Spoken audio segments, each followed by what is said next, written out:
નમસ્કાર, આપ જોઈ રહ્યા છો નેશન પ્લસ ન્યૂઝ. હું છું આપની સાથે હેતલ ભગત. વડોદરાના છાણી વિસ્તારમાં આજે આગની એક મોટી દુર્ઘટના સામે આવી છે, જેમાં જીએસએફસી કંપનીની સામે આવેલા હરિભાઈ એસ્ટેટના એક બાઇક ગોડાઉનમાં અચાનક ભીષણ આગ ફાટી નીકળી હતી. શહેરનો છાણી વિસ્તાર આજે કાળા ધુમાડાના ગોટાથી ઘેરાઈ ગયો હતો.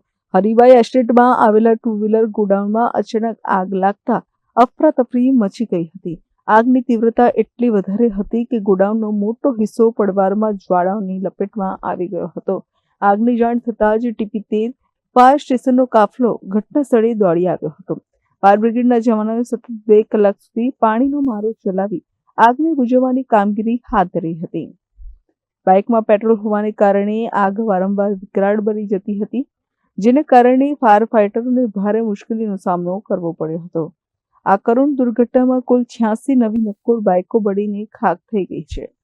પ્રાથમિક અંદાજ મુજબ ગોડાઉન માલિકને લાખો રૂપિયાનું આર્થિક નુકસાન વેઠવાનો વારો આવ્યો છે, જેમાં સદનસીબે આ ઘટનામાં કોઈ જાનહાનિ થઈ નથી. આગ લાગવાનું ચોક્કસ કારણ હજુ જાણી શકાયું નથી, પરંતુ શોર્ટ સર્કિટની શંકા વ્યક્ત કરવામાં આવી રહી છે. હાલમાં ફાયર વિભાગ દ્વારા કુલિંગની પ્રક્રિયા પૂર્ણ કરી આગના કારણોની તપાસ શરૂ કરવામાં આવી છે. કેમેરામેન નવનીત પરમારની સાથે Chirag Patel, nation plus news, Vadodara. સમાચારોના સતત અપડેટ મેળવવા માટે અમારી નેશન પ્લસ ન્યૂઝની યુટ્યુબ ચેનલને સબસ્ક્રાઇબ કરો, બેલ આઇકન દબાવો અને જોડાયેલા રહો ફેસબુક, ઇન્સ્ટાગ્રામ અને ટ્વિટર પર.